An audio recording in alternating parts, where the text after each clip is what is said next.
Notre nouvelle étape, on aurait pu y aller à dos d'éléphant.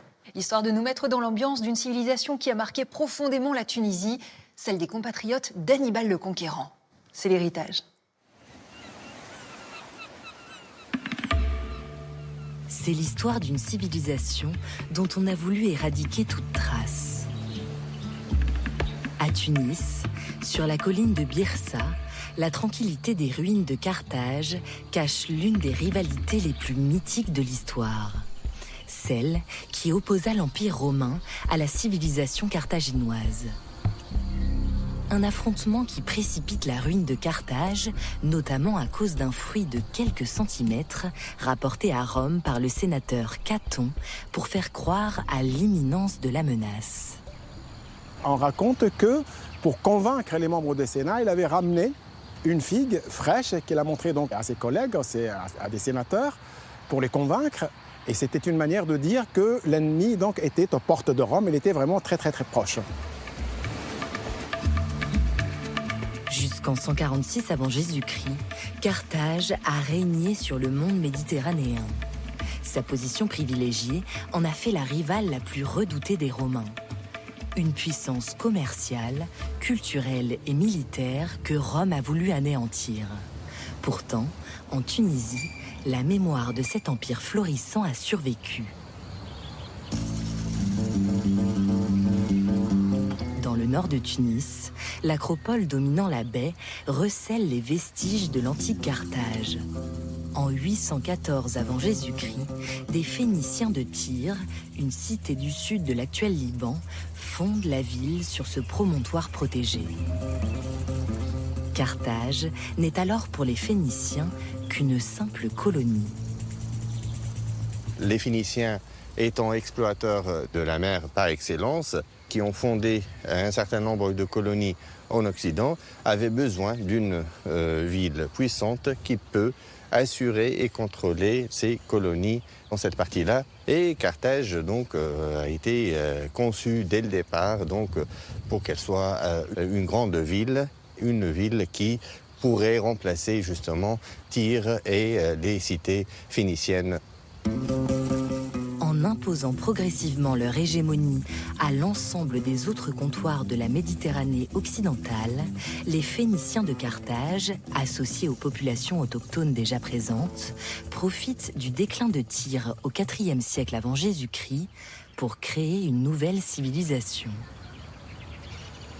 C'était également la capitale de l'Empire carthaginois qui a régné sur pratiquement toute la partie occidentale, nord et sud de la Méditerranée.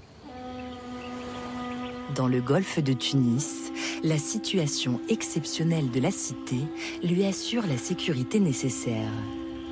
La lagune circulaire, d'où partaient les navires en expédition, lui permet de rayonner aussi bien commercialement que militairement. Le port marchand était du côté de la mer. Au milieu du port circulaire, nous avons donc l'îlot de l'Amirauté, une petite île. Donc tout autour, il y avait ce qu'on appelle des cales capables d'abriter pas moins de 220 vaisseaux. L'amiral donc carthaginois était capable de contrôler ce qui se passait donc au large, mais ce qui se passait également à l'intérieur du port militaire et à l'intérieur également des ports rectangulaires. La civilisation carthaginoise, aussi appelée civilisation punique, se déploie pendant plus de 6 siècles et voit émerger son héros, Hannibal. Sa traversée des Alpes à dos d'éléphant, considérée comme l'un des plus grands exploits de l'Antiquité, a marqué la mémoire des Occidentaux, le propulsant au rang des plus habiles tacticiens de l'histoire. Hannibal était devenu, je dirais, l'ennemi numéro 1 de Rome parce qu'il a osé, après le Gaulois bien évidemment, remporter des victoires écrasantes sur Rome, en Italie même. Donc c'est un conflit qui a débuté en 218 avant Jésus-Christ et qui a pris fin en 202-201 avant Jésus-Christ. Et bien évidemment, ces victoires furent à l'origine de la légende d'Hannibal. Marins et marchands hors pair, les Carthaginois tissent un réseau commercial s'étendant jusqu'au rivage de l'Atlantique. Ils s'illustrent grâce à l'industrie de la verrerie. Mais la véritable richesse des Carthaginois se cache ailleurs. Ils font émerger des eaux une couleur reconnue pour sa noblesse, la pourpre. À une trentaine de kilomètres au sud de Tunis, Mohamed Gassen Nouira écume dès le petit matin les plages de la ville de Soliman, à la recherche d'un bien inestimable, un escargot de mer appelé bouche de sang, qui produit la précieuse couleur royale. Ces escargots-là ne s'attrapent pas au filet, il faut plonger carrément et les ramener donc, du fond marin. Mon histoire avec le pourpre royal, elle a commencé à l'âge de 14 ans, en cours d'histoire. Et justement, on nous parlait de ce produit phare des Carthaginois, qui était la pourpre royale, qui était une teinture rouge violacée qu'ils produisaient à partir de certaines variétés de mollusques marins de la famille des murex, et qui valait plusieurs fois son poids en or. Pendant plusieurs milliers d'années, cet artisanat se développe tout le long du littoral tunisien et sur les côtes méditerranéennes, au point de devenir pour l'Empire punique une industrie extrêmement lucrative destinée à teindre les vêtements des puissants. Cette couleur, elle coûtait cher, principalement parce qu'elle nécessitait des quantités énormes d'escargots, donc de matières premières, pour produire une toute petite quantité de teinture, mais aussi ça demandait énormément de main-d'œuvre, des centaines d'ouvriers pour traiter les escargots et extraire la glande. Et puis aussi, ça demandait des teinturiers très habiles. C'était carrément des chimistes de la couleur, hein. Dans son atelier de la ville de Rhadès, au pied de la montagne Boucornine, Mohamed ressuscite la technique ancestrale des Carthaginois, redécouverte après des années de recherche méticuleuse.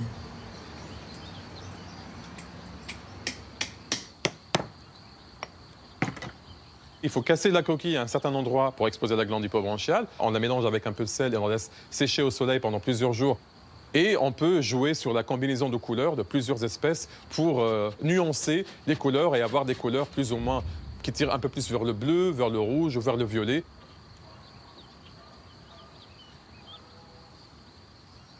C'était pour la Tunisie et pour Carthage principalement une fierté nationale. Ça remplissait les caisses, mais aussi ça avait une valeur non seulement économique, mais aussi politique, culturelle, religieuse, artistique.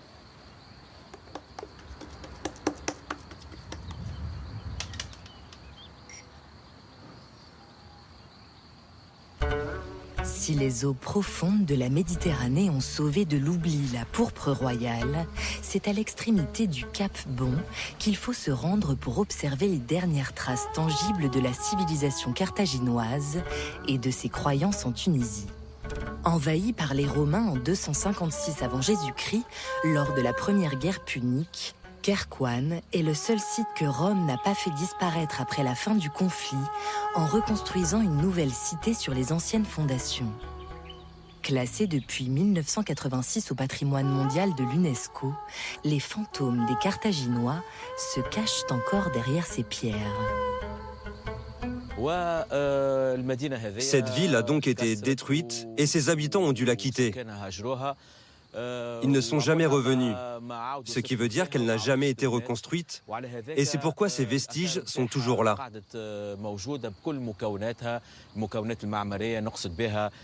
On peut observer l'architecture urbaine, comme les fondations des immeubles, des maisons, mais aussi le temple où ils pratiquaient les rituels religieux. Le temple de Kherkouane, que vous voyez ici, est considéré comme le plus grand et le plus important du bassin occidental méditerranéen à l'époque carthaginoise.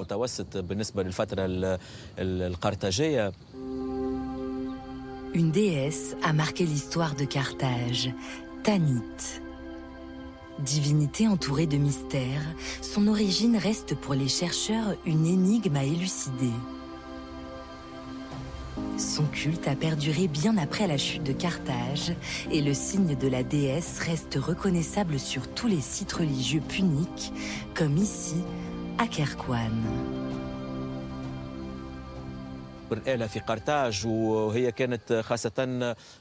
Il est reconnu que cette déesse protégeait et veillait sur les Carthaginois. C'est vrai que Tanit était très présente en Afrique du Nord, et surtout en Tunisie. Cette déesse a survécu dans les croyances tunisiennes. Mais aujourd'hui, elle porte un autre nom. On parle de la mer Oumouk Tango. Cette déesse est en relation avec la pluie et tous les Tunisiens la connaissent.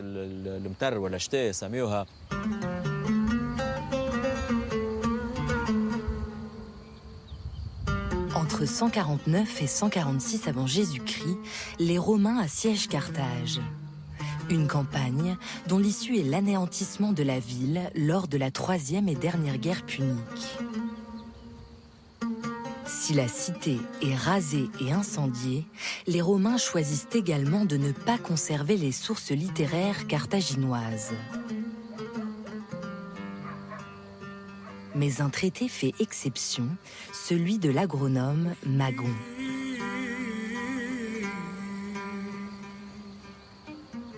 Après la destruction de Carthage, les autorités romaines ont jugé que son œuvre elle était tellement exceptionnelle, elle était tellement importante qu'ils ont décidé de la traduire en latin. Son savoir, visiblement, donc, a traversé les siècles parce qu'on trouve l'écho un peu de ses conseils, non seulement chez des auteurs latins, mais également chez des agronomes arabo-musulmans de l'Andalousie.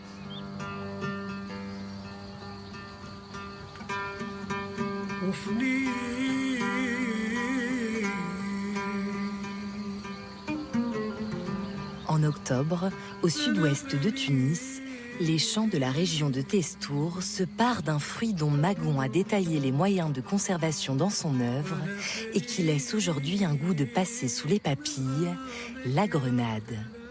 Importée par les Phéniciens en Tunisie, la culture du grenadier a participé à la fortune de Carthage. Après leur victoire, les Romains la nomment la pomme punique.